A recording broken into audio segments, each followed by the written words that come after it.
1500 GMT. This is the Pulse on the Joy News channel. Coming up, as the clock ticks towards the IPP's deadline to cut power supply, we find out if government will be able to cough up more than $500 million to settle 30% of the over $1.7 billion owed the IPPs. I want to reassure all of you that my government will continue to work towards keeping the lights on, in spite of the global dynamics of energy pricing, because the alternative is not an option. We are not going back to do so. We'll leave that to President Mahama. Also coming up this afternoon, Gyakye Quayson makes a return to the floor of Parliament just days after winning the by-election in Assin North. But a case seeking his imprisonment for perjury also got underway this morning, with some party supporters massing up at the court premises in a sign of support to the embattled MP. And as anthrax continues to spread, with the number of districts affected by the outbreak doubling in just 1 week, we hear from the veterinary services, which says it has ramped up vaccinations to contain the situation. Details of all of these stories plus more coming up here on The Pulse. Stay with us for details.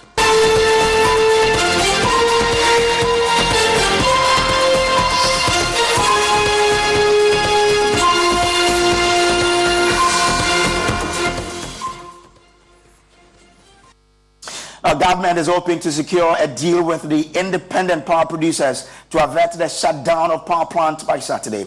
In less than 48 hours, all power plants operated by the independent power producers will be shut down if government fails to pay 30% of the $1.73 billion owed these power producers. This afternoon, Joy News has picked information on a directive by the IPP chamber to its members. What does this particular directive say?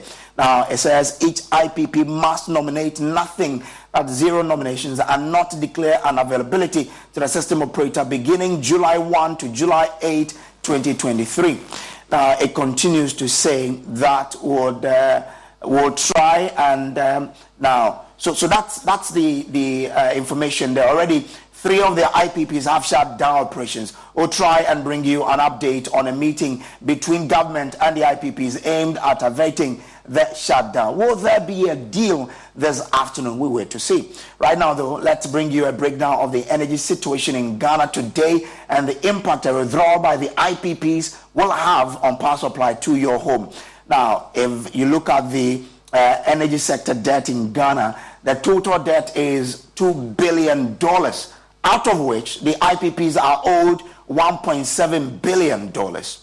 So that is how it is. How many plants do we have? We have a total of 9 plants in Ghana, out of which 6 of them are operating, with 3 already shut down.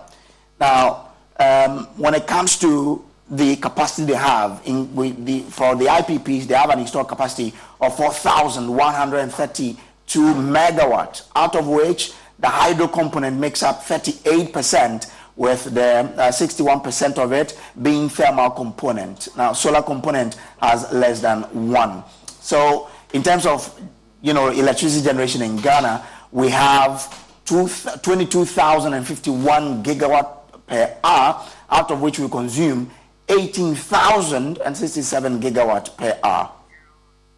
And this is from Gridco and ECG. Meanwhile, the minority on the Mines and Energy Committee in Parliament say they will not hesitate to hold the finance minister before Parliament if government fails to secure a deal with the IPPs.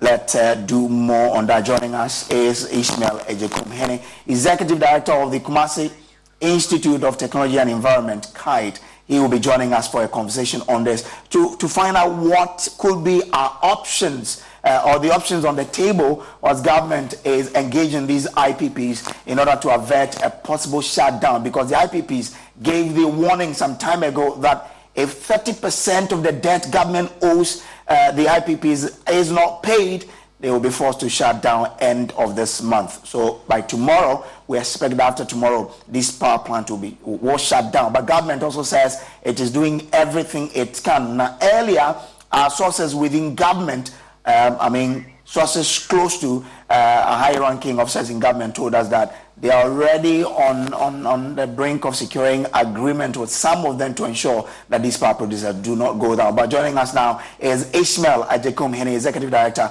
for the Kumasi Institute of Technology and Environment, KITE.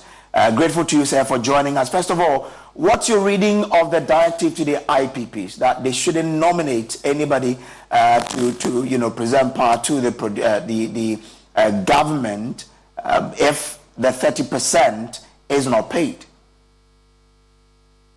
Good afternoon to your viewers. That would be unfortunate. It would just mean that we're going to be in a crisis because we don't have enough generation capacity without the IPP. So if none of them nominates, out of the total of about 3,700 thermal installations that we have, it's only about 30% that is government owned. BRA owned. If you throw in Ameri, it's 35% because now Ameri belongs to the government. So good 65% of the thermal generation assets are actually owned by the IPPs, and they are major contributors to our daily energy mix. So if they don't dispatch from 1st July, then we're going to be in serious trouble.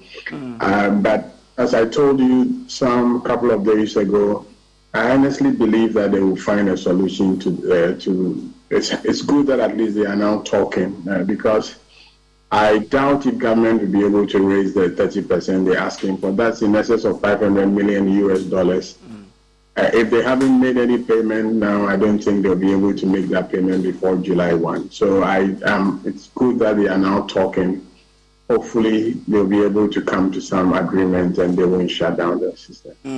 Well, the IPPs are asking their members not to nominate any power available, and they say zero nomination to the power sector. What does it mean if they say zero nomination for people like us who don't really understand these terms? Basically, no one is going to turn their plants on. There will be no generation. Normally, because of planning, GRIDCO will need to check on the availability and they will nominate to tell them that they are available to dispatch. So zero nomination means that we are not available, and basically they're not going to turn on the generator. So that's what it means. Confident that they will probably reach an agreement. What's the source of your confidence that possibly we won't have shutdowns? I shudder to think that there wouldn't be an agreement because you recall that 2-3 weeks ago the Minister of Energy told us when they commissioned the bulk supply point at the Graphic Road, the Accra area, that there will be no doomsday. Okay, so this could be an indirect way of plunging the country into doomsday because, like I said, if you look at our thermal generation assets, the bulk of that, close to 70%, are owned by the IPP. So without them, we have the available capacity is still less than the peak load, which is hovering between 2,500, 2,800, maximum 3,000 megawatts on a daily basis. So without those plants running, we're going to have to shed load. And that only mean plan, schedule outages, taking down some units, depriving some areas of power. So I just don't want to believe that they're going to turn off the clocks come Saturday, July 1. I expect that they will be able to agree, work out something. Definitely, I doubt if they can also find the 30%, which is if we are owing them $1.7 billion US, that's close to about a little over $500 million US.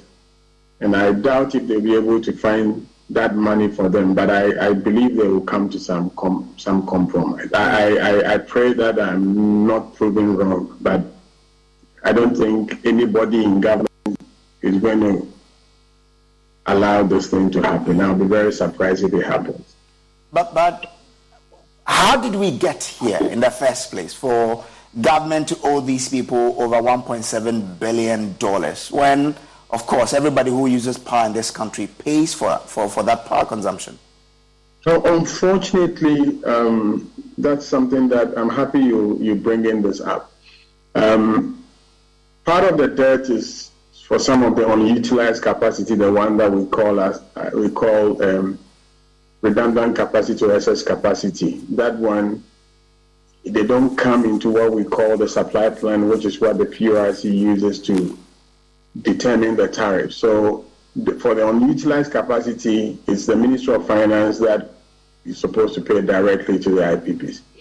But for the ones that we're supposed to pay for, unfortunately, we as consumers, we are not doing too well. I mean, ECG itself and the distribution companies, the regulator allows, or based on the regulatory benchmarks, they are supposed to bill and collect 98% of the power they buy. Okay. Averagely, they are doing something sometimes as low as 70%, sometimes 65%. So the debt is really not only the unutilized capacity, but their inability to either bill and collect all the power that they buy from the IPP. So consumers are also part of the problem, and we shouldn't just say that this is government-owned IPPs. Government really doesn't owe the IPPs apart from those idle capacity that they're supposed to agree to pay directly to the IPPs. But for the ones that we consume, it's a combination of our own attitude towards paying our bills and also the distribution utilities' ability to also collect or even bill the electricity that they take from these IPPs through Gridco and collect their money. Their collection rate is nowhere near the 98% that the regulator expects them to collect. So it's a combination of factors. Mind you, a few years ago, all the debt, the legacy debt had been paid for. The IPPs themselves said they paid for all the legacy debt. These are fairly recent debts that are piled up to the $1.7 billion that we're talking about. Every day that we are not able to do 100% collection, we are in trouble because the debt will keep adding up. But once we know what our challenges are, why aren't we able to then seal the loopholes to ensure that we don't find ourselves in this situation? So what must we do going forward? Maybe ECG will be the best entity to explain this, but basically we need to do more. We need to make sure that everybody is metered, and we need to make sure that everybody pays for the electricity they use, including government agencies and departments and ministries. They should all pay. Those who are not already on prepaid metering system, we need to make sure that we all pay. But a lot of the challenge, a lot of the issues will rest with the major distribution companies who are the key off-takers. They buy the power in bulk and they sell it to us. They need to make sure that everybody is captured, everybody pays. In fact, first and foremost, they need to be able to bill for every energy they take, which means that if you're on credit meters, you have to receive your bills and be able to also pay within the stipulated 30 days. Many people are stealing power, and we need to find a way of arresting all of that. If we don't do that, I mean, we can clear this debt, but at this rate, we may soon find ourselves in a situation where we're owing the IPPs. Mind you, it's not only the IPPs that we are owing.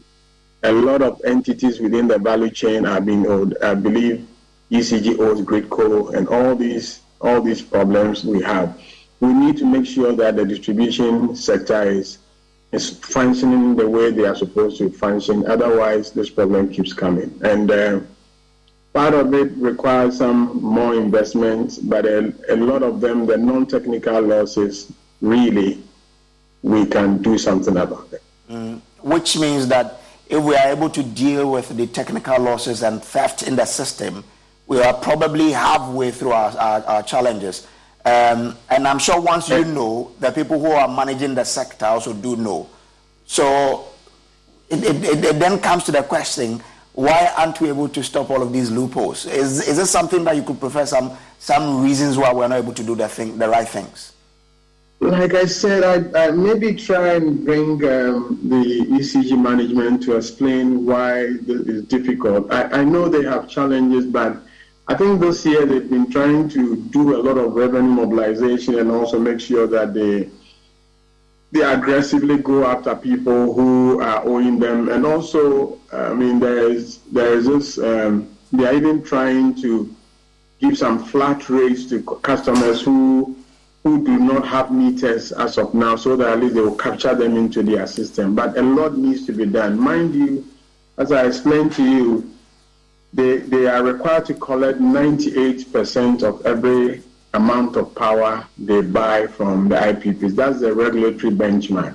So any difference between whatever they're able to do now and that 98% ultimately adds up to this debt. I think they put in a number of measures, and maybe the ECG top executive will be able to explain to you some of the measures that they need to put in place to be able to help solve this problem once and for all. If we don't do that, it's going to persist. I've heard some analysts who have also sort of fault the tariff structure we have in this country as having to play a role in the sort of debt we accumulate in the sector. What is the real impact of our tariff structure in the situation we find ourselves in? When you say tariff structure, what exactly do you mean? What are the analysts saying? And at this stage, maybe it's better I disclose that, I mean, I am also a commissioner of the PURC. So when it comes to tariff, please get a little bit more specific. When you say analysts are saying... Some people have said that we may have to now discuss about paying realistic tariffs. Else, we would always find ourselves where we are. So the problem is what we mean by realistic tariff. Okay, so based on, I don't know whether you follow how the regulators arrive at the tariff that we pay, but basically once the regulator determines what we call the total power requirement that we need to supply within a given period of time, which is normally based on what we call the annual supply plan, they cost that and add all the losses and determine what we call the total revenue requirement. It's based on that. It's based on the total revenue requirement that we share the revenues to all the end users to be able to recover the money. When we do adjustment, we're supposed to correct for the differences between the assumptions that we use in setting the tariff in the first place and what ultimately the actuals are. So if we look in at the supply plan, then the tariffs that are announced are actually cost reflective. They are actually cost reflective. But you recall that I said earlier on that there are some of the plans for which we have valid binding PPAs, contractual agreements that do not end up in the supply plan, because if you add the what we call the reserve margins to that, we still have some idle capacity. Those are the payments that the Ministry of Finance for some time now has been paying directly to the IPPs. But I mean, when we talk about realistic tariff, I believe we need to unpack it so that we understand exactly what we're talking about. PURC protects not just the interests of the power producers, but also consumers. So once they build in the reserve margins into the total annual power requirement and determine the amount of money that we need, we'll factor in all the fuel mix, factor in all the exchange rates and all of that. That's what the PURC announces. Okay, so as far as the PURC is concerned, based on the actual energy needed plus some reserve margins, the tariffs are realistic. Okay. The methodology and everything, and they are cost reflective because we capture all relevant costs in that tariff. And please, I encourage you to go to the PURC website to read the tariff decisions and all the guidelines that we use there. But there is some amount of power that they don't find their way into the supply plan, because assuming that we need about 17,000 gigawatt hours of electricity as our total demand for this year. and we have 25,000 gigawatt hours. The regulator will have to protect you and I as well. So we can't put the entire 25,000 gigawatt. That's what, for some time now, for a number of years now, the Ministry of Finance is consistently making those payments, or they are supposed to make those payments as part of the Energy Sector Recovery Program, so that we will get rid of all the unwanted capacity. Okay, but in terms of what we actually pay, I've heard some experts recently saying that our tariffs are not cost reflective. I beg to differ. But even at this level, that we still think that the tariffs are not cost reflective, industry and all other players are also complaining, because if you consider the electricity as an input, most of the industries are suffering, and they are also suffering. Their rates are higher than residential consumers for the simple reason that there's some cross subsidy where they pay a little bit more for what the people we consider to be poor, who are basically using electricity for comfort at their homes, okay? So maybe we can continue with this discussion. I know the PRC is actually doing all this engagement with stakeholders to explain exactly how they arrive at the tariff. If you look at the quarterly adjustments that are going on, I know people are concerned, but the quarterly adjustments are always supposed to correct for any shortfall over the preceding quarter. And that's why PRC is committed to doing that. So as far as what we determine to be the total revenue requirement is concerned, I think they are the costs that the PRC is admitted into the tariff, and those are true costs which are being adjusted for in the tariffs on a quarterly basis. But there are some other costs that do not find their way into the tariff setting methodology, which some other stakeholders will have to pick up. Now, recently you alluded to that earlier, that the ECG has done some debt collection. The IPPs have been citing that in all of their engagement. Now, look, we've heard that the ECG has gone out and has retrieved this amount. Is this something you're looking at too, that the ECG could say that, okay, well, this is how much you receive, we can make this available to you to ensure that the power plant do not go down tomorrow? Again, I wouldn't even attempt to speak for ECG. But I honestly believe that if the money they collected were to be sitting there, I'm sure they would have sorted them out by now. You recall that some of the reasons that the ECG gave all of us is the fact that, we rely a lot on gas. And because for a very long time, we don't even factor light crude when we are doing the tariff pricing. But because of the shutdowns and some of the challenges they had from Nigeria, they had to buy some cargoes of liquid fuel. And I believe they may have pre-financed those or something like that. But I think the ECG will speak a lot more to that. And I invite them. I think these days they are open to discuss some of this issue. But I don't think that the money they collected. I've once heard the ECG MD saying that the monies are owed to a certain bank, that the banks are, as soon as the money hit the account, the banks are taking those monies away. So it's a very, very complex issue. It's a nuanced discussion that we need to have. Probably some of the money they said they are collected, probably they didn't collect, or some of them are promissory notes or something like that. I don't know. But clearly, whatever money they collected, if it were to be sitting in that account, I'm sure they would have sorted them out by now. But let's leave this conversation bearing in mind that it's not them versus us, okay?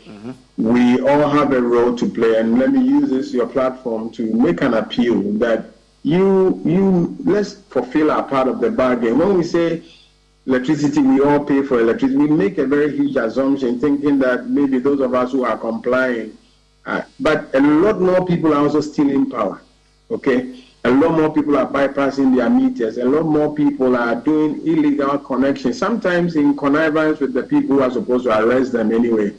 But if all of us decide to behave as responsible consumers of electricity, I believe the bulk of the problem it will be solved, because the non-technical losses which are attributable to some of the problems that we're talking about, with our collective effort, we should be able to address.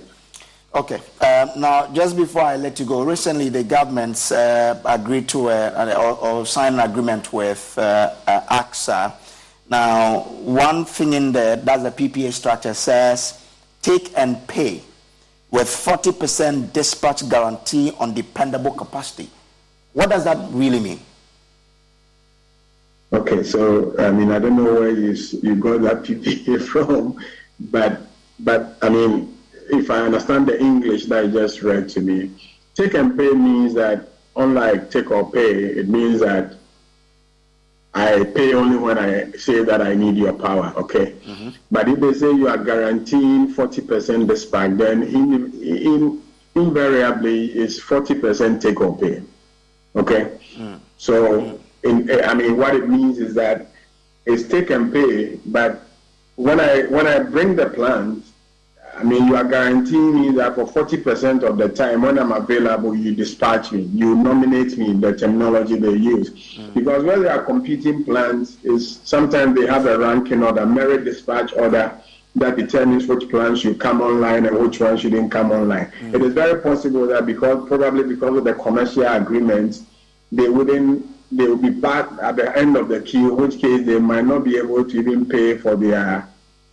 variable cost associated with the running of the business. So the 40% guaranteed dispatch means that, okay, when I'm available, even though my plant is 100%, you are telling me that at every point in time when I tell you that I'm available, you dispatch 40% of my capacity. Mm. And so even though it's take and pay, it means that you are promising that at every point in time you're going to take 40% of what they you pay for the 40% that you are taking from them.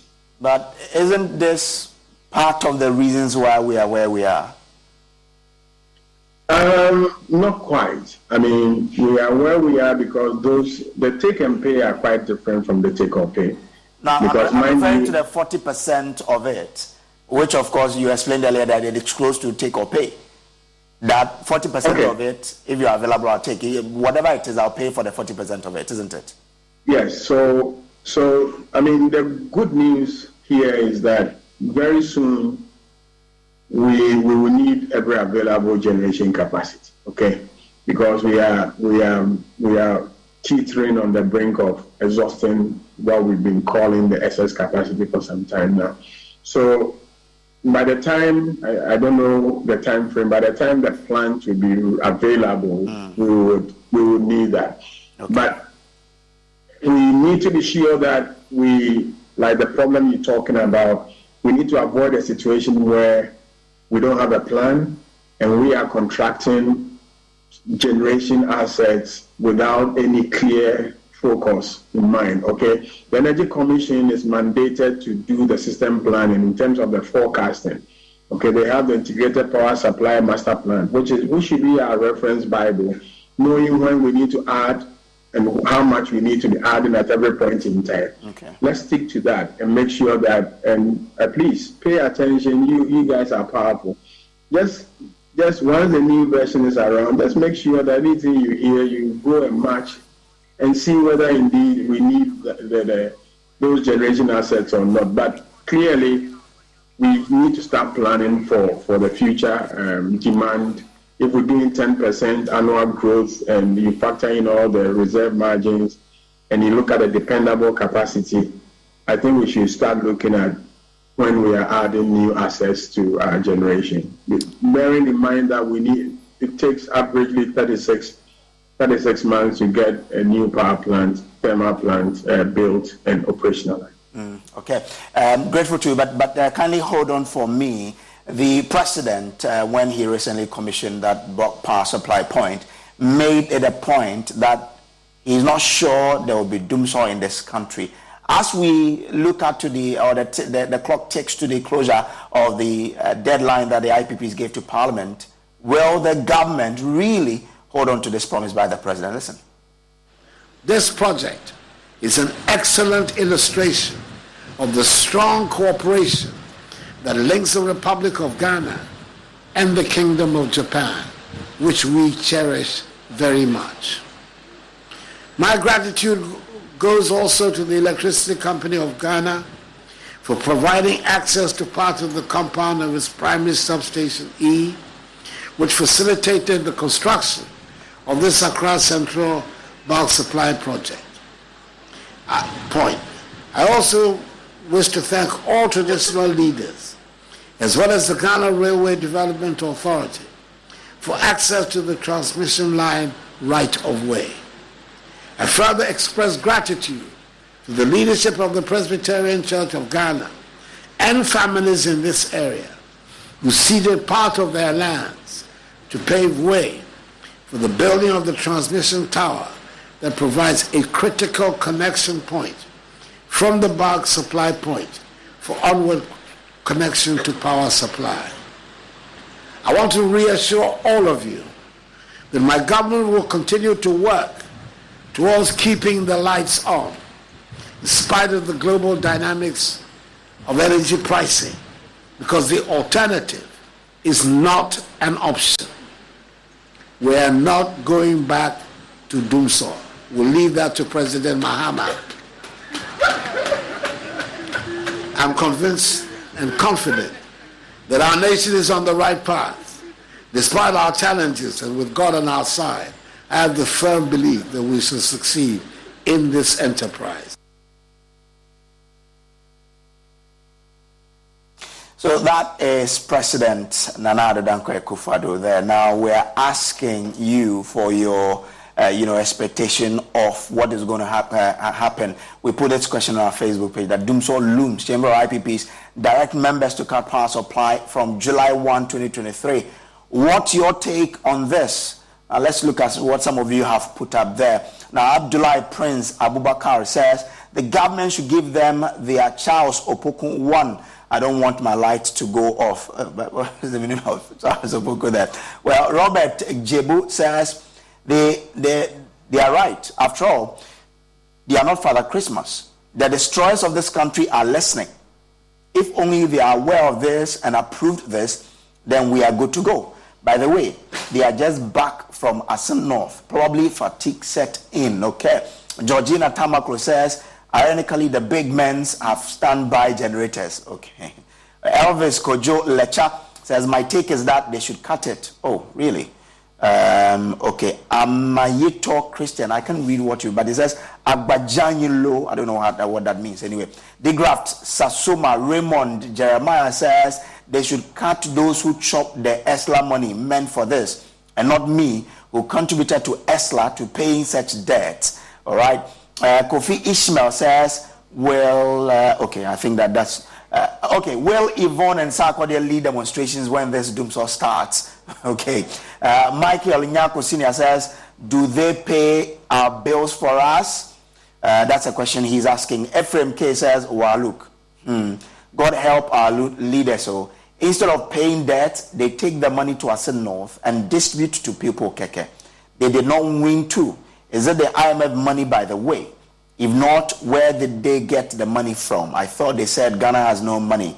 That is why we went to the IMF. So that's some of the comment, or those are some of the comments that some of you shared with us. Message is still with me. So you heard the concerns of Ghanaians there. Will you be shocked if government is not able to reach any agreement with the IPPs and that the power plant are shut off tomorrow? Well,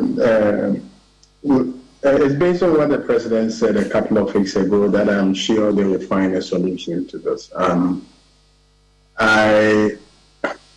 already told you that without the IPPs, we don't have enough on our own. BRA's assets will not be enough to meet our demand, so we need them.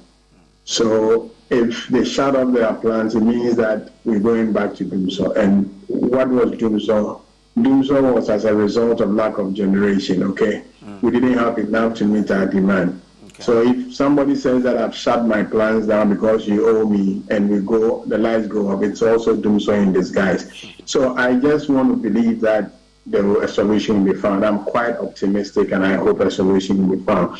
But let me just say one quick thing. Something that one of is it WhatsApp?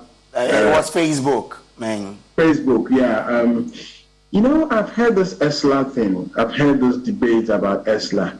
I mean, do you know that there is an annual report on ESLA that is presented to Parliament every year and is downloadable from the Ministry of Finance's website? Okay, so don't let us, I mean, I know sometimes we don't trust our leaders, but Parliament receives a report from them every year. If you go to the Ministry of Finance's website right now, the report for 2022 is there. They tell us how much they collected and what they used the money for. If we have a problem, we can question what the money was used for. But they tell us exactly how we received the money, and we need to just make sure that sometimes we don't just muddy the waters because of some of the problems that we do have. I believe the ESLA money is very well accounted for. And you see, the energy sector is one area that the bank and the IMF are quite interested in that sector. I believe it's clear that we were misusing the ESLA funds.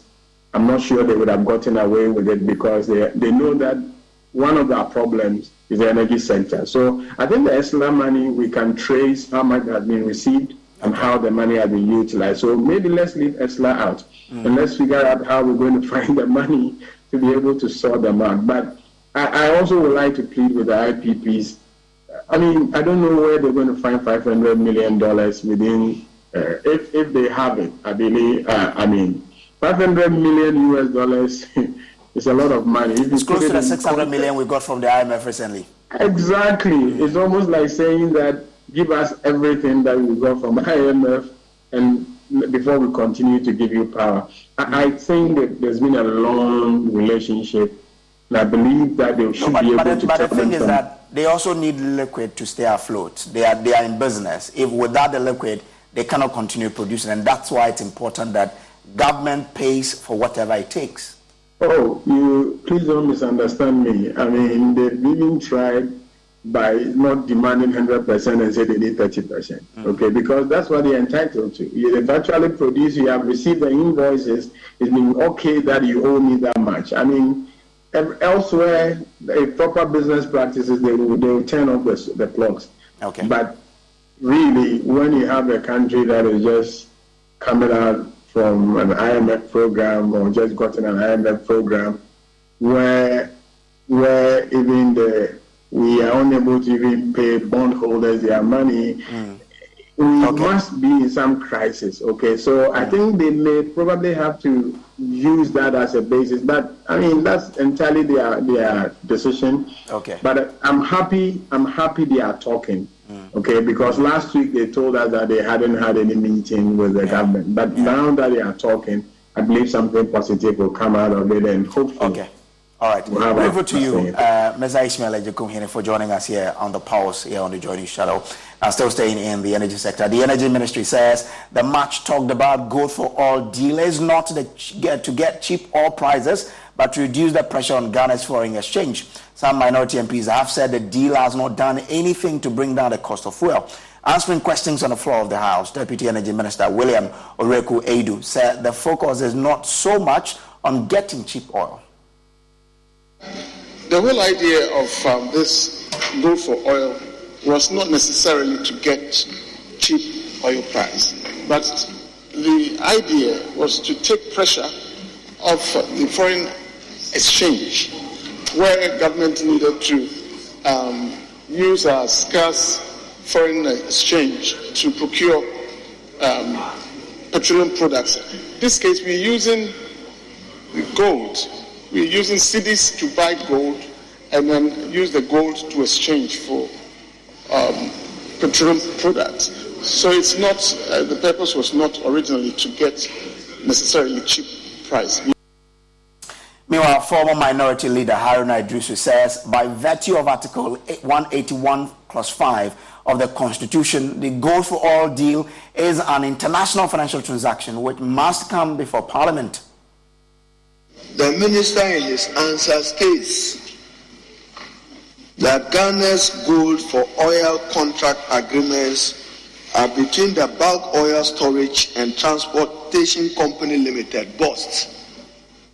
For my purposes, I will extend it as a state-owned enterprise, and suppliers of petroleum products and export contracts. Now, Speaker, I want to find out from the Minister whether he construes, as I do, this to be an economic transaction on behalf of the state within the meaning of Article 1815 of the 1992 Constitution. I want to find out whether this transaction falls within the contemplation of Article 1815 of the Constitution. Mr. Speaker, it states, this article shall, with the necessary modification by Parliament, apply to an international business or economic transaction using our gold is to which the government is a party as it applies to a loan. The government of Ghana is a party because BOST is a state-owned enterprise. You swore an oath to uphold the Constitution. May you respond why we shouldn't treat this as an economic interest? Well, Parliamentary Affairs Correspondent Gyakye Quayson joins us live with some details. Gyakye, grateful for you joining us here. The majority has been challenging the secession by the former minority leader. What are the details? So, according to Alexander Afenyomakin, who's the deputy majority leader, the Supreme Court has already pronounced on this matter, and that it is not up to the deputy minister for energy or energy minister to issue any set opinions on that matter. But in their view, this was not, and that government could go ahead and do the gold for oil deal without having to come to Parliament. Well, I guess Afenyomakin has been speaking to this, right? I mean, we can listen to you. BOST is an entity owned by government, but it is an independent corporate entity. Yes. And in the Mark Esebe Yabua case, maybe for the avoidance of doubt, I may remind you, in the Mark Esebe Yabua case, the Supreme Court interpreted this matter you brought, and it said that to the extent that ECG has its own board, irrespective of it giving a residual guarantee to support the car power transaction, it did not amount to a transaction under Article 1815. So there's an interpretation on this matter. So don't attempt to lead him into a certain tangent. There's already an interpretation to this matter by the Supreme Court in Makesebe Yabua. So he settles it. He doesn't need to express an opinion on this matter because the Supreme Court has already settled the matter. That is what the Supreme Court has said, and it's happening under your government. Mr. Speaker, 2015, when you did the car power transaction, Mr. Speaker, I need to remind you. You have already pointed. Yeah, he was part of government at the time under John Mahama, and you know it. Supreme Court interpreted. You didn't come to Parliament. You didn't come to Parliament. Why do you now want to say that this transaction should be within the contemplation of 1815? Thank you, Mr. Speaker. Is sustained. Well, let's still stay in Parliament because newly elected Member of Parliament for Assin North, Gyakye Quayson, will have to wait a while longer to be sworn into Parliament as a member. This is because the Electoral Commission is yet to officially confirm to Parliament about his victory in the by-election. Mr. Quayson, after weeks of intense campaigning and regardless of the ongoing legal tussle, emerged victorious in the Assin North by-election, securing over 17,000 votes to beat his closest contender, Charles Opokun of the governing New Patriotic Party, who garnered 12,630 votes, with Benny Sefanu of the Liberal Party of Ghana managing a total of 87 votes to place third in the race. However, barely 48 hours after his victory, Parliament has not been able to swear him in today's sitting following a delay in communication from the EC.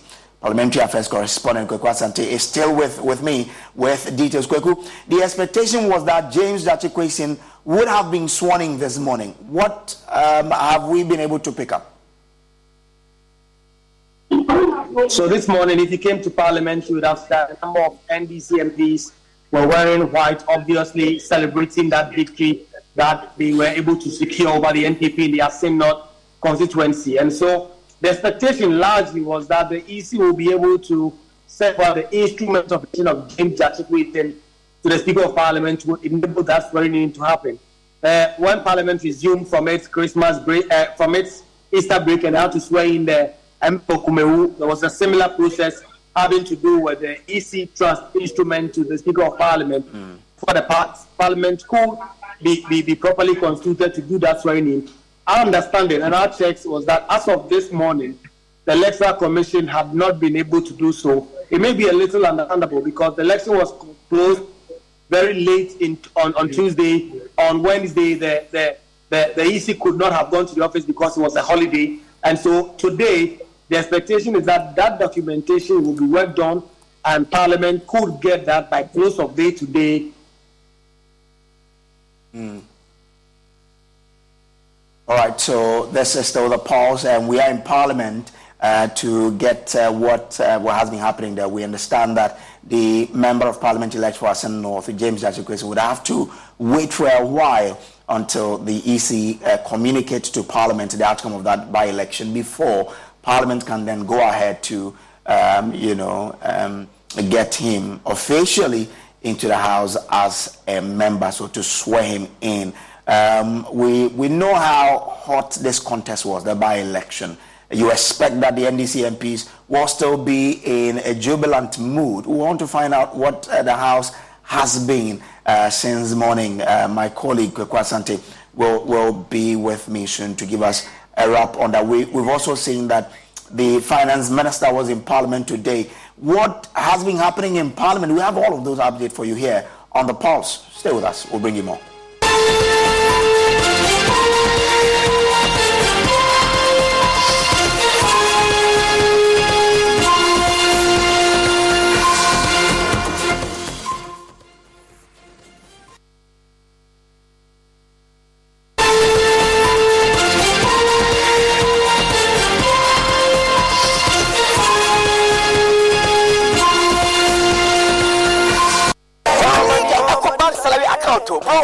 With the EcoBank salary account, you will enjoy free life insurance, free debit card, save while you spend, and an amazing chance to double your salary, and even more consolation rewards in the EcoBank double salary promo reloaded. This EcoBank salary account sounds interesting. What do you think? Yara, but maybe next time, Charlie. You know what? I'd go shine my shoe. Yo, myself, I'd go check my BP. We going up, never go down, and we stay fly. Chairman, see the white sign it here. Open an EcoBank salary account today for a lifetime of benefits. You also stand a chance to win more than double your salary in the EcoBank Double Salary Promo Reloaded from now till July 31st. Terms and conditions apply. And top life regardless. This program is under the supervision of the National Lotteries Authority under the Caritas Lottery Platform. The Pan-African Bank. Smile, Look lively, okay? Smile, smile.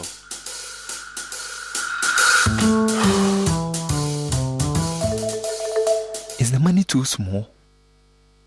A bad stomach ruins your day. Don't let it. Take Gastron, your most effective antacid for the relief of symptoms of peptic ulcer, heartburn, gas pain, flatulence, and indigestion. Hey guys, what are you waiting for? Let's go.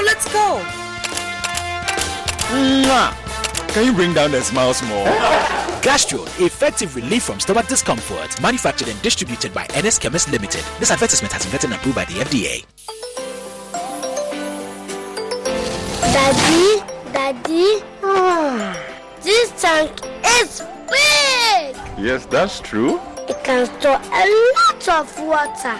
That's so true. Wow, it has a working tortoise on it. That's so true. I can see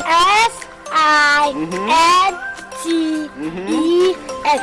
Syntax. That is so true, my daughter. When it falls down, it will spoil. That's not true. But why? Hey!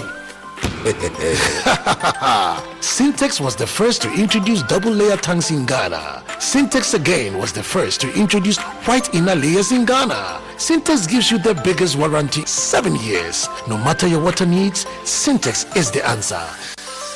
Syntax tank. Are you strong? Are you tough? We've had news file over the weekend, and an interesting part of the conversation focused. Oh no, we are out of range. Oh, don't worry, Daddy. I have Alexa in my bag. Alex, what? Alexa, open Multimedia Ghana and play Joy FM. Super Hits Radio, Joy 99.7. Listen to Joy FM, Hits FM, Love FM, live on your Amazon Echo.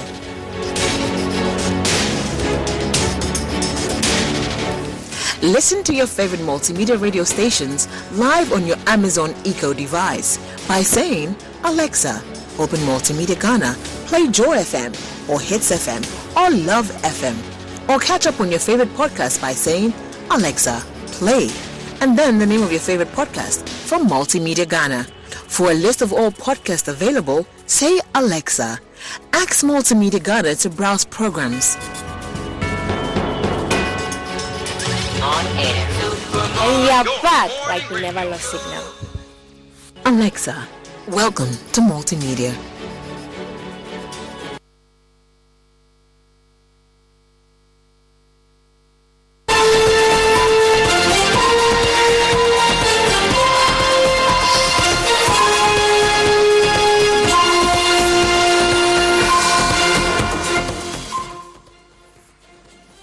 So welcome back from the break. Now let's still stay a bit longer on the Assin North by-election. You remember that in the run-up to the by-election and during the MPP's campaign, in the last day of campaigning, the President Gyakye Quayson asked the people of Assin North to vote for the MPP's candidate because Mr. Gyakye Quayson is possibly or will possibly be sentenced to prison because of the perjury case against him. Let's listen to him.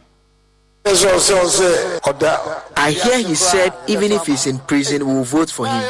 Hey, but if we are going to vote for someone who is going to prison, what benefit will we get? Don't we want someone who can sit with me and decide on how to develop the area?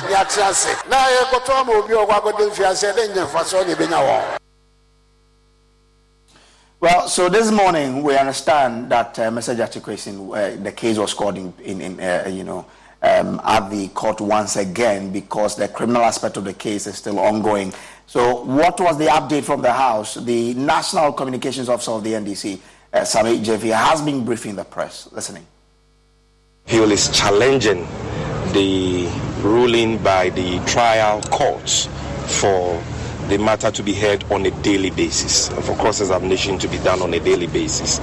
Lawyers for Honorable Quayson have cited many glaring errors of law which were committed by the trial judge in that ruling, and how these errors of law violates Honorable Quayson's right to a fair trial. And so that appeal is pending in the Court of Appeal, and today we're hoping that lawyers would have gotten the opportunity to move the application for stay of proceedings, but due to a few challenges, the affidavit in opposition to that application not being served on lawyers for Honorable Quayson and not being on the file of the trial judge, the matter has been adjourned to Tuesday, the 4th of July. Well, Mr. James Gyakye Quayson himself has been assuring the people of Assin North that even if his elections are annulled 10 times, he will still stand and will win it in all of those 10 times. And if they want to go 10 times by election, I'll win 10 times. I can assure you that. Effective July 1st, 2023, all pregnant women and children under age 1 residing in the state of Maryland, regardless of their citizenship status, are eligible for full Medicaid coverage, including well checkups, dental, and vision services. Please call Maryland Health Connections at 1-855-642-8572 to apply. Again, to apply, call 1-855-642-8572. Macy's 4th of July sale has great deals on everything you need to get you, your crew, and your space ready. Get 50 to 60% off swimwear for all and 30 to 60% off bedding and bath essentials. Plus, take 40 to 50% off almost all sandals now during the Great Sandals Sale. Macy's Star Rewards members can earn rewards even faster during Star Money bonus days. See Macys.com/Star Rewards. Savings off regular sale and clearance prices. Exclusions apply. They're not in for money. They're in for real development. They want their lives to fix. So, but today all I can say again is I'm the first gentleman of Assin right now. Thank you. So that's the first gentleman of the Assin North constituency, James Gyakye Quayson there. My colleague Kweku Asante joins me from Parliament. Kweku, so you were making a point about how the House could not swear him in. But looking at how close the contest was, the NDC is still happy or in a jubilant mood for this victory. How is the members of the NDC in Parliament reacting to this? Indeed, according to NDC MPs, they accepted that this election was a message to President Akufo-Addo and his government that 2024 will not be easy for them and that the agenda to break the 8 will suffer some major setbacks if anything that went on in Assin North is something to go by. They also insist that James Gyakye Quayson has been served justice, and that the people of Assin North have really spoken to the government and its allies in the courts that you cannot use the judicial processes to frustrate someone that was duly elected by the residents of the constituency. And so, with this election now, the NDC numbers in Parliament is restored to 137. NPP still have their 137 plus the Assin plus the independent MP who is caucusing with them. So the numbers are still balanced, just like we had it on the 7th of January 2021 when Parliament, the 8th Parliament was sworn in. And so we expect that when business comes, the NPP side will have to get almost all its MPs on the floor to be able to get them through. And the NDC minority are insisting that with everything that they've seen so far, they are not going to give government any room for compromise. And at any point in time where there are key government businesses that they disagree with, they are going to stand their ground and ensure that those projects and those processes are voted against. So the House was white. You could see that a lot of the minority MPs who came in today clad in white dresses, a message that they say they are sending to government that Gyakye Quayson has won and justice has finally won. What other business was supposed to have taken place in the House today? So, well, like we've done the story earlier on, there have been questions about road for oil deal.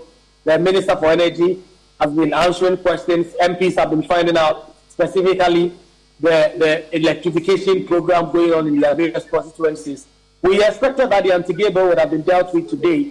The Speaker of Parliament directed last week that either Tuesday or today that bill might be taken for the second reading. But that has not been done. It is not expected that that will be done because, as we understand, the chairman of the committee, together with the rankings, are not around to steer the discussion on the second reading of the bill. So that may happen tomorrow, or when the House reconvenes next week, that will also be taken. So it's mainly been question and answers. They've not adjourned now. They are dealing with some bills on the floor of Parliament, but mainly the order of the day has been mainly on questions and answers. Was the finance minister in the House today? Yes, indeed, he was there with the Minister for Western Housing. The Speaker directed them again last week to come in and provide some update on the flooding situation. They have done. All right, so that's my colleague Kweku Asante for joining us from Parliament. Then let's move to other stories now. And the Ghana Veterinary Services say that there is an increase in the number of anthrax cases recorded in the country just after the Eid celebrations. So far, 125 deaths have been recorded. Member of the Risk Communication and Mobilization Team of the Ghana Veterinary Services Directorate, Dr. Benjamin Kisisas, who will be joining us shortly. But first, on your screens now is a breakdown of the figures. Now, we have for animal death, 125 in total. Which animals are dead? Cattle, 35 of them. We have 5 goats, 79 sheep, and 2 pigs. So these are the animals that have died. Now, the veterinary services also, as a reaction to the outbreak, began a vaccination exercise. As we speak, as of 28th June 2023, they had vaccinated a total of 113,219 animals. So that's what is coming in from the veterinary service. So by animal type and according to the vaccination exercise that has gone on, they vaccinated 44,157 cattle, 30,571 goat, 35,110 sheep, and 3,381 pigs, a total of 113,219. So let's give you a breakdown of the areas that the vaccination exercise has gone on by district. So they've done in Talensi, where they vaccinated some 13,733 animals. Binduri, they have vaccinated 14,410. Bolga Municipal, they vaccinated some 11,360. In the Boko West district, they vaccinated 8,094 animals. Boko Municipality, they have vaccinated 7,181. In the Bongo district, they vaccinated 7,471. Biusa North, 2,315. Biusa South, 6,245 animals have been vaccinated. And then when you go to Kintampon North Municipality, they vaccinated 5,013. In the Kintampon West, they vaccinated 6,445 animals. In Pusiga, they vaccinated 5,997 animals. In the Garu municipality, they've done 7,124 animals. Nabdam, they vaccinated 6,058 animals. Bolga East, they vaccinated 6,961. And in Tempane, they vaccinated some 4,812 animals. So those are the details coming in from the veterinary services here. Now joining us on the show today, Dr. Benjamin Kisi Sasu is Deputy Head, National Food Safety Laboratory of the Veterinary Services. He's joining us here. Grateful for joining us. From the vaccination exercise, we understand that over 100 animals have been. But how terrible, how worrying is the situation as we speak? Thank you very much, and good afternoon to your viewers. So far, looking at the figures, you could realize that much has been done. Beginning of the case, as was reported in the first week of June, starting from Binduri, we only had 5 districts coming on. We have had suspect cases around the agriculture, the district Binduri, and we didn't expect that because the type of animal production system we practice in Ghana to take more of our cattle, sheep, and goods for grazing. And the anthrax bacteria is found in the soil as affected already. So when it was found in Binduri, we knew other places. That's why we put the movement on ban. And for the past 2 weeks, just within, after last week, a great delegation, a strong delegation left Accra to the place. Now we have seen fertilization went on war, and now we have had from 29,000 other 26 that have had a push-up to 106,000. And this is a good one for the country. And what has accounted is one, we have a vaccine production unit here in Ghana for veterinary services, which is at Central Government. So they were able to quickly produce a lot. And it has covered that. So producing the free vaccination has gone very well. People have understood the reason to get the animals vaccinated. And the one thing that we have seen, not always confirmed by the laboratory to have anthrax. In normal times, once in a while you get one or two animals die from other diseases. But within the outbreak, animals that we have captured and fed are the one. All right, so that's Dr. Kisi Sasuda. We'll be getting back to him shortly. But now let me take you to the Bono East region, where the Techiman Municipal Imam of Alusuna, Wal Jama, Imam Idrisu Suleiman, is urging Muslims across the country to report suspicious characters who hide behind Islam to execute their selfish act of terrorism. The Imam who was speaking during the Eid al-Adha prayers also called on Muslims to report such characters to the police to help curb the dangerous activities that they perpetrate. And Sabet has more. Muslims across the world are observing the Eid al-Adha festival today, one of the two main holidays celebrated in Islam. The festival honors the willingness of Abraham to sacrifice one of his sons as an act of obedience to God's command. The tradition of Eid al-Adha involves the observation of the 8 prayers, slaughtering sacrificial animals and sharing the meat in 3 equal parts for family, relatives and friends, and for the poor. Municipal Chief Imam for Al-Sunnah al-Jama'ah in Techiman, Imam Idris Suleiman, used the opportunity to caution Muslims to stay away from involving in acts of terrorism, as Islam, which means peace, speaks against this group who hide behind Islam to execute their selfish interests, all in the name of jihad. I talk about terrorism. These terrorists, the West African terrorists, claim they are Muslims. When they are coming, they told him that we are Muslims, we are doing jihad. Even the Holy Prophet did jihad. I want to tell them that it is not true. So those coming and claiming they are jihadists, they are not jihadists. They are rather terrorists. He called on Muslims to report suspicious characters to the police to help protect the community from their dangerous activities. If you hear about any one of them, try to inform the police. That would only be the solution for that problem. Inform the police so that police will know what to do with them. Imam Idris Suleiman also touched on the negative effects of drug abuse in the various Muslim communities, adding that this has the tendency of increasing crime within the community. There are so many Muslims who think that there is difference between alcohol and drugs.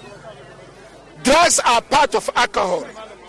Drugs you are taking, it contributes to our poverty. One. Secondly, as we are no more strong, it is weakening our strength. So we should call the youth to know what drugs is. They should quit from the drugs so that we will have an healthy society whereby we can speak with healthy minds, healthy people. Some of the many Muslims here lauded the Imam for the topic chosen and shared with us what they make of today's khutbah. Imam spoke a lot and he talked about terrorism. Yeah, he said one thing that touches me. He distinguished between jihad and terrorism. People misquote jihad as terrorism. So don't see somebody wearing Islamic attire or claiming to be a Muslim to be something is fighting for. No, jihad is different, terrorism is different. Muhyiddin Garba wants authorities to work towards dealing with the menace of drug abuse amongst the youth, adding that this is breeding all forms of social vices within the Muslim community. What I will touch on is the drug issue.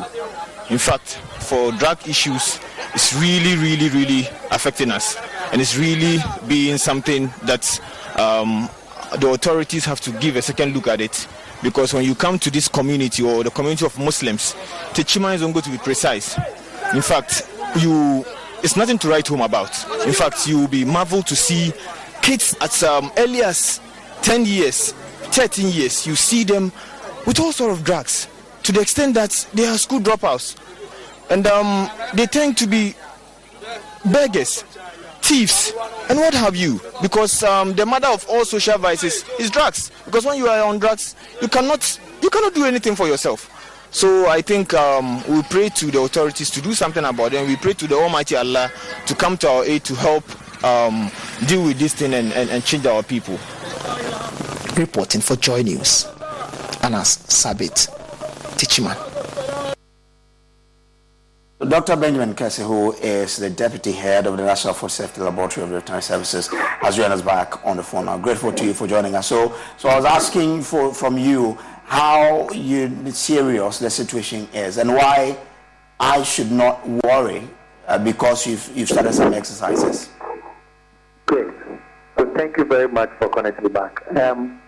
So, if you look at the data from the first week of June, which we reported from the bureau, we had other communities joining in, and we're picking suspected cases across. So far, we have had 12 districts that we have had cases being of death happening.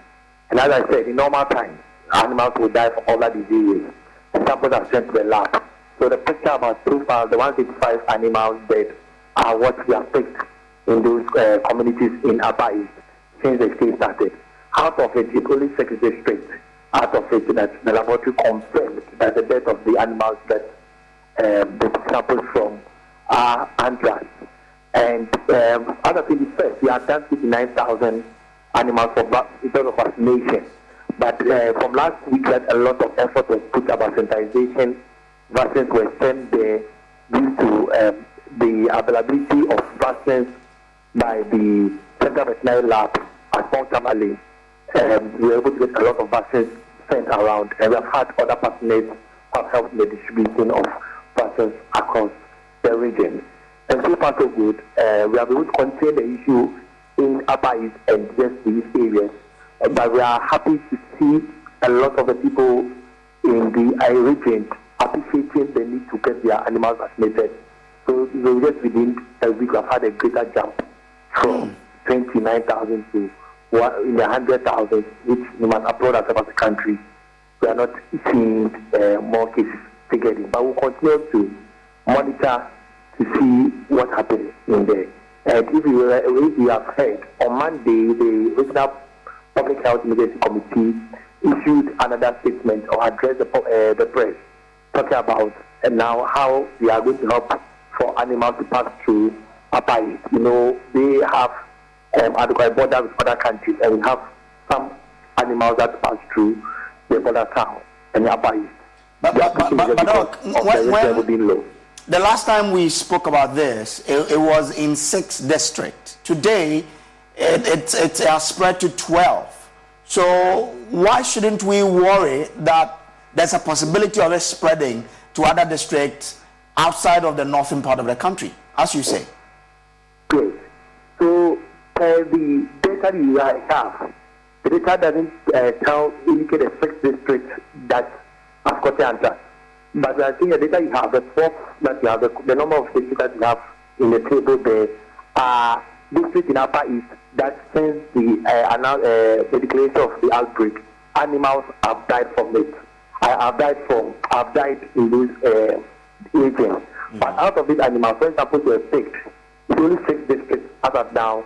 The laboratory confirmed that yes, the animals died due to anthrax. The rest were due to different issues. Once that zone or that area, that region had that case, they didn't joke with any suspicion or any suspect.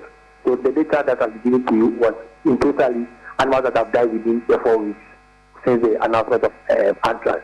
So out of it, that we have 6 districts out of the districts that you have shown, which they are accused of confirmed the anthrax. Now, how yesterday, when we celebrated that festival, a lot of us have been consuming meat. Why shouldn't we worry about this situation? Okay, so this has been an opportunity to let the public know the need for certain things to be done. A lot of people never knew that for you to take an animal from a location to another, you need a movement permit from the veterinary service. Many never knew. Is any time you hear movement, ban of movement, they say how? Anybody, whether you have only one animal or 2, or you need to move your animal from one locality to another, you need to have a movement permit for the veterinary service in your locality. So that's one thing that people have become cautious about, and now they are obeying. And the security service is also enforcing that. So if you are moving with animals, you can stop and you ask where's the movement permit. The movement permit shows that the vet has inspected, and 2 states where you are moving it from. So if that area is part of the zone that has been banned, or a zone that we have a disease outbreak, then quickly a military will be asked to come to have access to these animals, because you might be transporting a disease to another place, which might be the case. This one has come. And 2, the issue about slaughter. So a lot of people in Ghana were slaughtering anyhow. Now people are being adhering to that, and now people are calling for the veterinary service and environmental health to be at the places of slaughter. And this one thing that is going on now with this issue. But this should have been something that we should have been doing for a long time, and there should be a good cooperation long time from various stakeholders. But it's so sad that we had to wait for such a case to happen, and there's need for us to know that one, we need movement permit, two, we need to have a slaughter permit and get our animals slaughtered at places whereby they are veterinary personnel to inspect and pass them for public consumption. So that is what we have had people sent around, and the good aspect is the public, because they are careful about what they eat. Any suspicion, they quickly get authorities informed for a process. So I've had even people suspecting one in Accra, we went for it and it wasn't so, and we followed, and nothing has happened. So I've had several cases happening in part of the country which they drew attention to, but we checked and there wasn't answer. And we have even had cases of animals dying from those areas. We know this would have an impact on the human body when consumed, or when an affected animal has been consumed. What signs should people look out for, such that it could then get them to report early that because I've seen this sign, it is possible that I've probably consumed an affected animal? Great. So first, you need to look at the animal point of view. If you are a farmer or you live in a locality and you get up and see animal just dead, get the veterinary service in the locality informed. Two, what the signs of what animal will show is that animal who is well fed, very big, looking healthy, will just be seen dead and be bloating. And they will be seeing some blood coming from the natural orifices, such as the nose, ears, and other parts. These are basic ones that everybody you may see. And it's a pathognomic, it's a typical sign for anthrax. And when it happens, you are not supposed to open the caca. Because if you open, you contaminate the environment with the anthrax. That's what, as far as the ordinary Ghanaian could do. That's why it's good anytime the animals die, you get the vet to informed. But for humans, when you are going to buy your meat or animal food products, you need to be careful. Are these products, as the shop attendant or whoever is selling, if you get it from the right places? You could ask as a customer, this meat, where do you get it? Are you getting it from the nearest slaughter facility? So that you know. When you get to know, then you get to tell that yes. You should just buy people carrying meat in pan, walking the area, and you just want to buy. It might be somebody losing his animals and want to make sales out of it. But there are lots of what that regulatory bodies we have to do. So quickly, through the authority, the local assembly, and other, what we do is from time to time visit those places and see whether they are doing so. They are taking the meat from the designated places. Okay. But the good news is that last year there was a national food safety policy which was launched. We started implementing certain things, and very soon the issue of traceability from the farm to the slaughter facility and from the slaughter facility to the restaurant, we could trace it. But we know, restaurant A, where do you get the meat from? I get it from this slaughter facility, and we see the record, where we can be sure of what everybody is consuming. Currently, when we want to find out, it takes a lot of time because it comes following up for investigation. Okay. And these are things that we are looking to strengthen. And the client service building capacity by sending people outside the country to study the best practice and get people also from outside from teachers and see how picking up what we could do otherwise. If you can do just for me in just a minute, I'll be happy. Now, you've only said the vaccination is happening in some 12 districts up north. What about the middle belt and then the southern belt as well? Okay, great. So prior to this anthrax, there were 3 PPR vaccinations going on for ruminants, which has been announced already.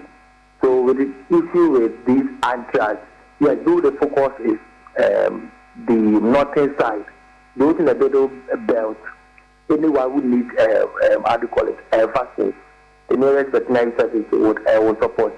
Currently, a lot of focus has been there because of the vaccine production. And this morning, I was speaking to the head of the vaccine production unit at Pontabali. They are working to get more. So So I'm sure after tackling Upper East, they'll get it to other areas. But every district normally with livestock production have vaccines for anthrax. But just that farmers some do not take it as let me say a point of importance to be getting their livestock vaccinated. Some do, but some don't do. But they are currently all spots not inside. So we are also doing our best to discuss that. So there's been a lot of consultation to look at it. But it's emergency like this, for them it's for free, but in other areas it's something like a service that's going to pay for a habit. Okay. But all these things, we are learning from it as a country to decide in terms of policy. All right. The government wants to really look at it. Thank you so much for joining us here, Dr. Kisi Sasu there. Now to some other stories. The Roads and Highways Minister, Kwesi Amwakwata, says he's setting up a 7-member committee to supervise the construction of the deplorable roads that lead to the various oil depots in the country. It comes after tanker drivers, their services in protest of the bad nature of roads leading to the fuel and gas loading point. Speaking to journalists after touring the 7-kilometer tour to Pong Road in Tema, Kwesi Amwakwata said he is assuring the drivers of an immediate step being taken to fix the route mentioned by the drivers. The contractor has been instructed even to widen the road so that if you road now, you bring enough space, both right and left, to do diversion. Because inside we bush forest, and that diversion be anywhere. Means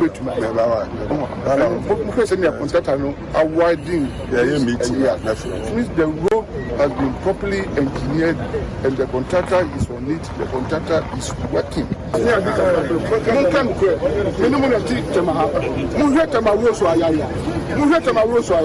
No, so this one is a major and a support to the economy of this country. A national security assembly. So we are with you, and I am pleading with you, sir. In fact, so many executives look here, many chairman of the executive body in Asia are going to propose something. And now, before saying making the engineers now the percent joint technical committee. Now appointing about 3-4 of my engineers. Now most of them said, 3 or 4. Okay, now only joint committee. So we'll be speaking to the chairman of the Drivers Association, Assin Alabi. He is with us, but our reporter as well was also there for us. He's been covering this particular tour of the minister, Elvis Washington. He's joining us via Zoom. Elvis, so you were there. What has been the response of the drivers to the visit by the minister?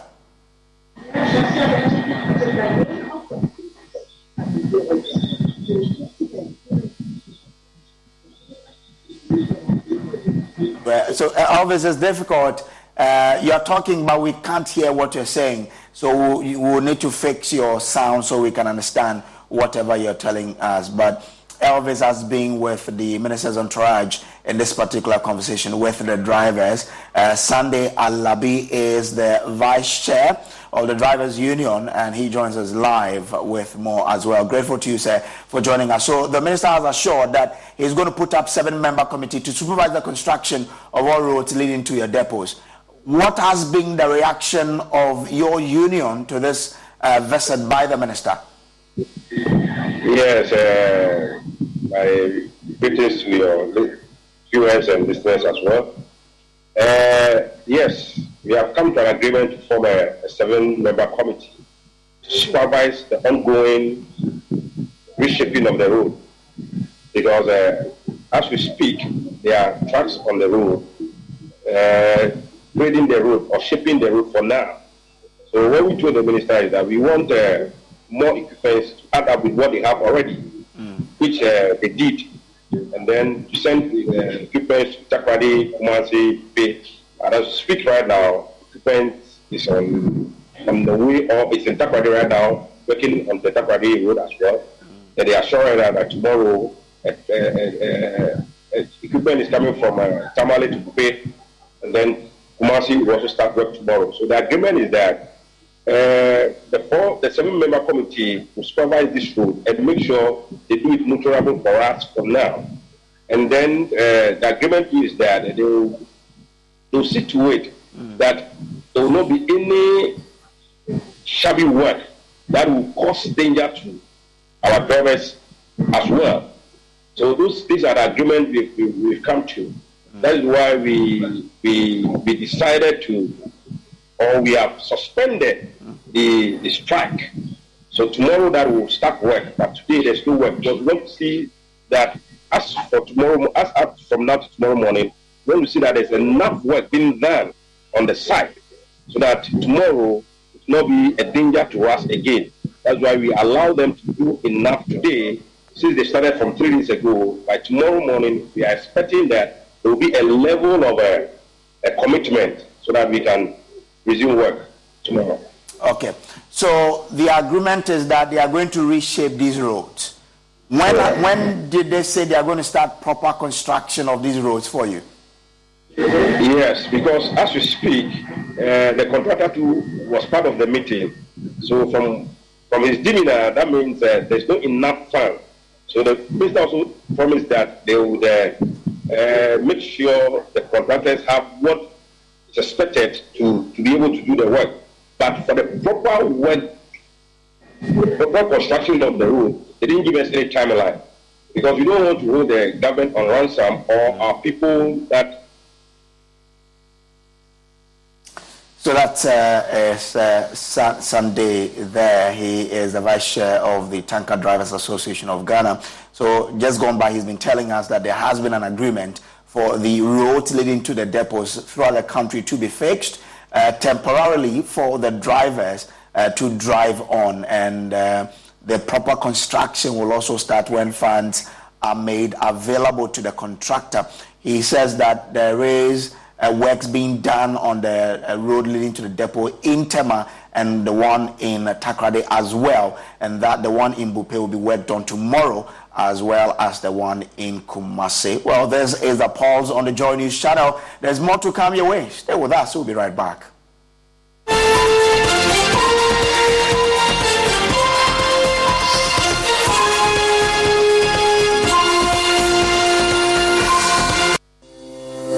Crystal clear and thrilling podcast and live shows, download and listen to us on Apple, Spotify, TuneIn, Google Podcasts, MyJoy Online, Amazon services like Echo, Amazon Music, and Audible, Stitcher, Adom Online, Overcast, and Pandora. Take note of everything. Sign up for the multimedia digital platforms now to stay updated. Score HD, the new exciting football channel, is now available only on HD Plus and brings you football from around the world. Watch Sadio Mane and Daniel Kufitre in the top weekly match of the Bundesliga 1 and DFB Cup, Primera Liga, Copa de la Liga Profesional, see Ronaldo in the Saudi Pro League, as well as daily sports news every other hour. Also, get updated on Messi and Mbappe on PSG TV and many more. Feely on HD Plus channel 151. Agronaede, HD Plus, the Feely experience. Even the builders of his house and sellers of his cars give him a percentage for every contract he brings. My opponent sits here and turns against the motion for once having it for making money legally. Wrong! Hey. The biggest debate competition in Ghana is back. Which side do you represent? For or against the motion? Stay glued to your superstation Love 99.5 FM, Joy Learning and Joy Prime as we bring to you the biggest stage where schools in Ashanti show their prowess through debate.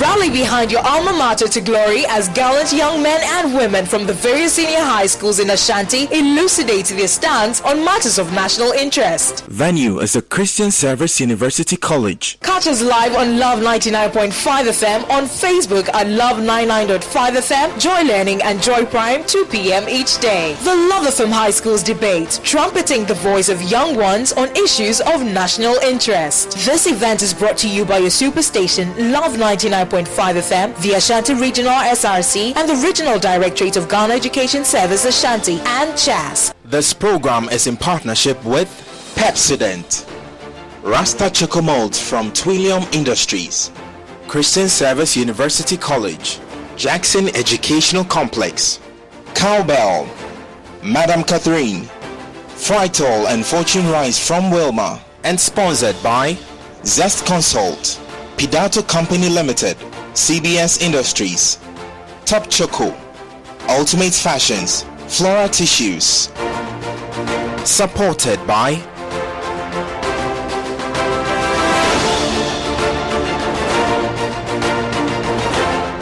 we've had news file over the weekend, and an interesting part of the conversation focused. Oh no, we are out of range.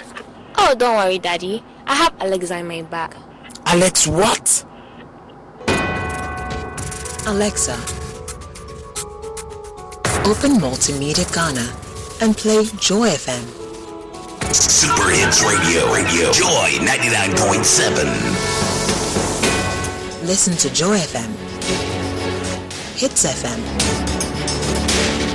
Love FM, live on your Amazon Echo.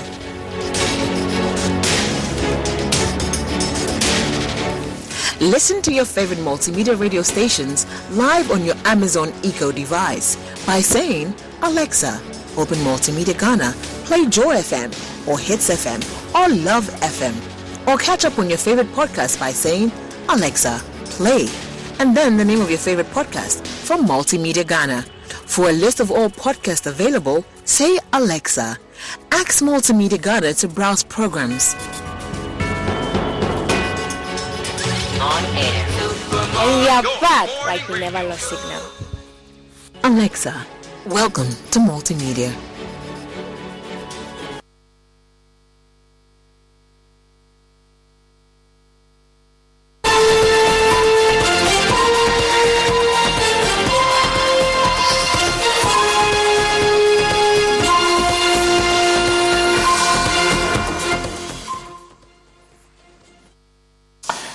With the rainy season set to intensify, scores of Ghanaians in waterlogged areas continue to have their hearts in their mouth.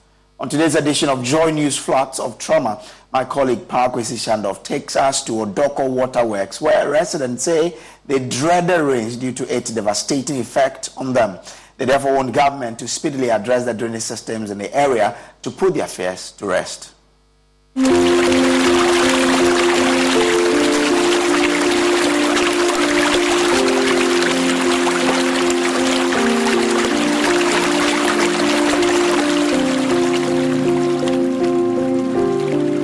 These are not haunted houses, neither are they buildings in rural communities. For the records, they are homes at Odoko, an area in the Blakemore North constituency in the capital, Accra.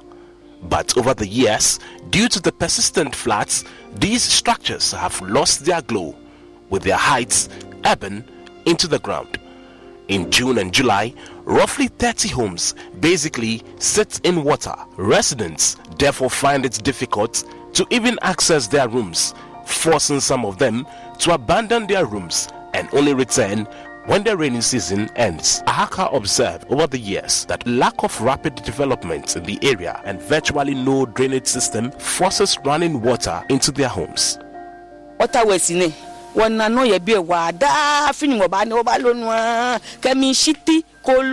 of us here at Waterworks are going through a lot. It's hell for us whenever it rains, with worms and fecal matter entering our very homes. All we need is an effective drainage system to resolve the crisis. She's unable to sleep when it rains and recalls that she packs all her belongings on a table and stands waiting for the rains to end. Even her shop floods.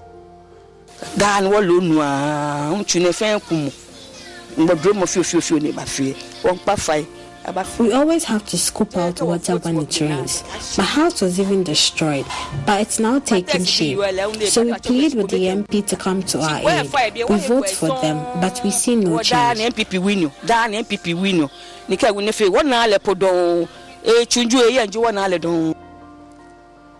Naja Saki and Juliana Ankra recount that they always dread torrential rain. They believe good drains will help solve the problem. It's a terrible situation when it rains here. Our rooms flood with our gutters getting severely choked. So we plead with the authorities to rush to our aid.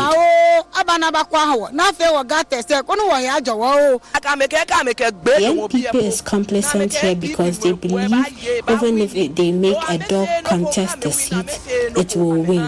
So they are not motivated to initiate any development for us. The situation has existed for decades. Some locals who have been in the area since 1999 say the torrential rains have... Dr. Rick here. Another sign you're becoming your parents is getting particular about details that don't matter. The craziest thing happened when we got tacos the other day. Was it Wednesday or Thursday we got tacos? I know it wasn't Tuesday because that's when I went to my hairdresser. Shoot, what day was it? See how we all lost interest there? Progressive can't help you from becoming your parents, but we can help you compare rates on home insurance with Home Quote Explorer. Progressive Casualty Insurance Company affiliates and third-party insurers. Comparison rates not available in all states or situations. Prices vary based on how you buy. Ever been their friend? While others in neighboring areas enjoy the beauty of the rains, residents at Odoko Waterworks lament in grief and helplessness. Our assemblyman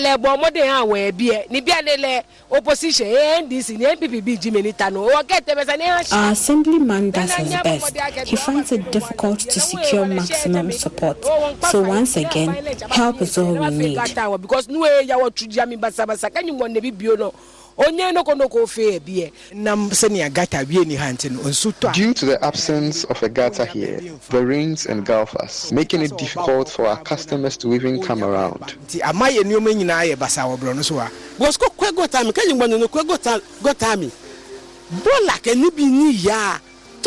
When it rains, the fecal matter alone is more than the rubbish. But more importantly, the drainage systems here have been poor for over 20 years. So help is all we need, plus good toilet facilities.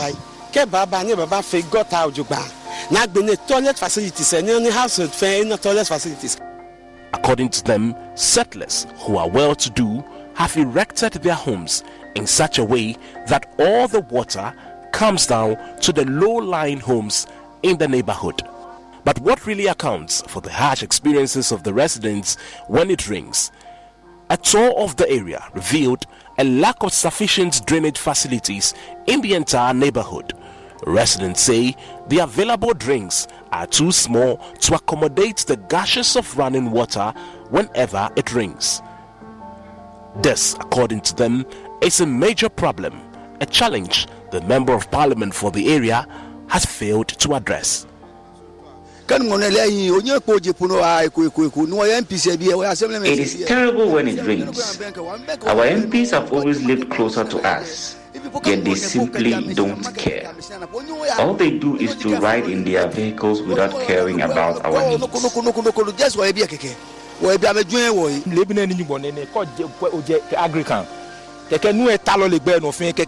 Water sits in the middle of our roads when it rains. We've been voting for the NPP since 1992, but we've seen no development. But the Member of Parliament for the area, Sheila Battels, shared a completely different take on the matter. While sympathizing with the plights of her constituents, she however blamed the situation on the indiscriminate disposal of waste in the drains in the neighborhood. All we will do is to encourage the residents of Ablikuma North, please don't put rubbish in the drains, because we can't keep desilting, almost every other month. We can only desilt once in a while, and we have done all of the ones that needs to be done to prevent flooding. So we just need you to help us by making sure that you don't put your rubbish inside the drains so that they go back and then choke the drains and destroy the work that has been done so far. But so far, I would say that, together with the Assembly, a lot of work has been done, which will ensure that this year we don't experience flooding in Ablikuma North. According to Sheila Battels, the long-term solution to the problem is for the construction of a huge storm drain at a location which separates her constituency from that of Gyakye Quayson South. We have desilted most of our drains We have done all the desilting that needs to be done. We have constructed major drains at Bintu area that outlets into the Lafa. We have done some desilting also at the Kukumpe area to clear all of the dirt, the rubbish that we have that chokes the drains. We have also done the desilting at Otatin area, also to ensure that the water is able to flow. Of course, we have some challenges with the Lafa, which we are hoping that the hydro will come in and be able to assist us to desilt it. We also have some defense wall that needs to be done at the Bintu Lafa area because we have a serious erosion happening there, and we are hoping that all of those things will be done to mitigate some of the flooding. But for the residents, help is all they need. The situation even impedes our movement, so help is all we need. We need help with our roads and the drainage systems here. We beg. I want the municipal to help us, as formerly they normally do, by using the machine, the backhoe, to dig the gutters to avoid flooding in some areas like the Chirabusum. Because I think last 2 years they came in to help us, which we got an advantage by to cease the flooding. But currently, because it's been 2 years now, and as the rains comes in, the sun more almost enter into the gutters, so it makes it full. But how soon will they find the needed assistance? Until then, when the clouds gather, residents will remain traumatized. Pakwesi Shandoff, Joy News, Odoko, Waterworks. Well, illegal mining has left many river bodies unsuitable for both industrial and domestic activities. The Technology Consultancy Center of the Kwame Nkrumah University of Science and Technology has been building water filters to ensure affected areas are able to get clean water. Love FM's Kwesi Deborah has more for Tech Thursday. These are the materials that we'll be using for the production of the water filters. We have the binder and the kaolin clay and water.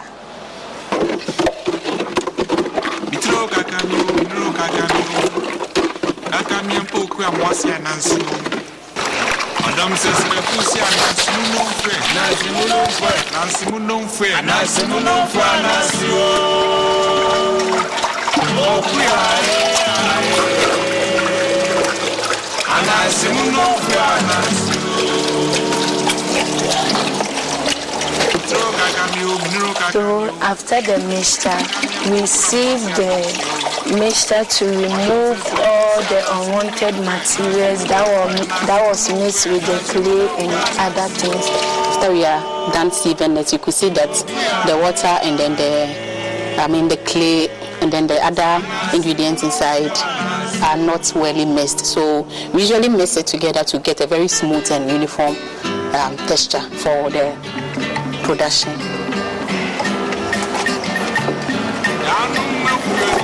So this is what we've gotten after the sieving. We have to mix them uniformly before we start casting.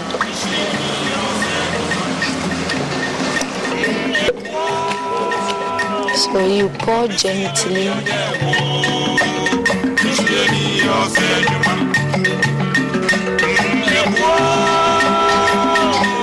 This is the second running, topping up.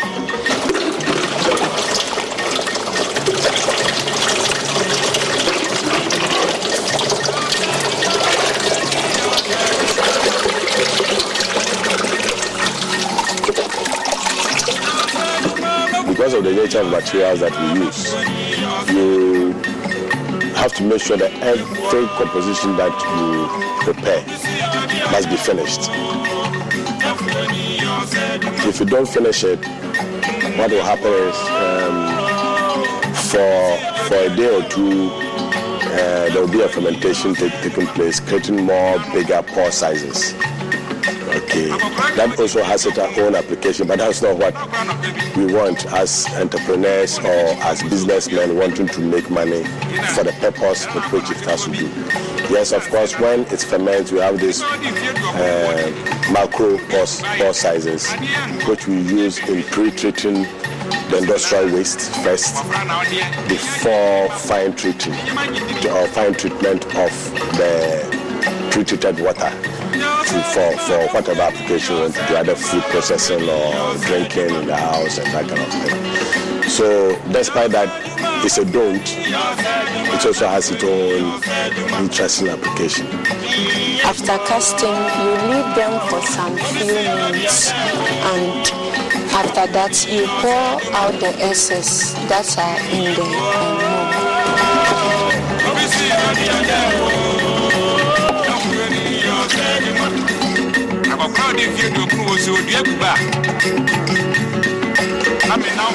This is the final product you will get after the casting, and it's called water filter.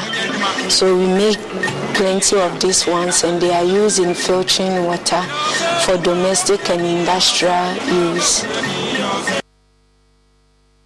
Wife of former Vice President Matilda Arthur says the current economic hardship has vindicated her husband, adding her husband's decision not to answer the 170 questions posed by now Vice President Dr. Mahamudu Bawumia has actually exposed the MPP government. Speaking in a yet-to-be-aired interview on PM Personality Profile, Mrs. Arthur said history has proven that managing the economy is not by theory. My husband, for 15 years, was Deputy Minister of Finance. For 6 years, was Governor of the Central Bank. For 5 years, was the Vice President. While he did all those jobs, nobody imputed any corrupt thing to his name. And you see, if you are truthful in life, and you are honest in life, and you do everything to the best of your knowledge, you'll be vindicated. The 170 questions my husband was given to answer, he said he won't answer because being a vice president, ruling a country was not theory. Hasn't history proven us that my husband was right? You know, sometimes it's best to keep quiet. Sometimes it's best to work. Let us see what you are doing. Now to stand at the rooftop and shout. And stop those bickering and trying to play somebody down with another party. It doesn't help anything. In the end, you are exposed and you are a soul side. Well, and that's how we wrap up the package for you here on The Pulse. It's been an honor to serve you this afternoon. My name is Samuel Kojo Brace, but as usual, we'll leave you in the hands of LTS to enjoy it. And for more information and news, log on to myjoyonline.com.